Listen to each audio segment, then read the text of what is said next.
Hey, what's up? This is Ricardo at Parts People, and in this video, we'll outline the steps for completing a part replacement on your Dell PC. Visit our website and use this coupon for a 5% off discount.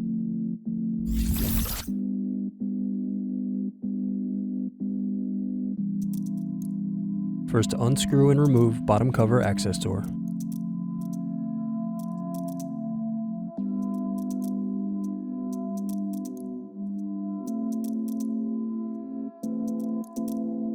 Then unscrew battery. Now remove and unplug battery.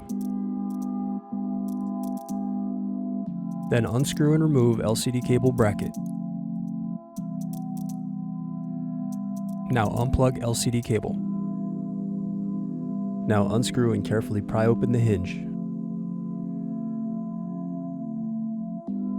Then unplug and remove DC jack.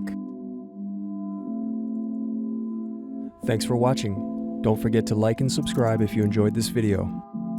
And if you need more, check out this playlist to watch other tutorials for your laptop. You can also click here to find parts for your laptop at partspeople.com.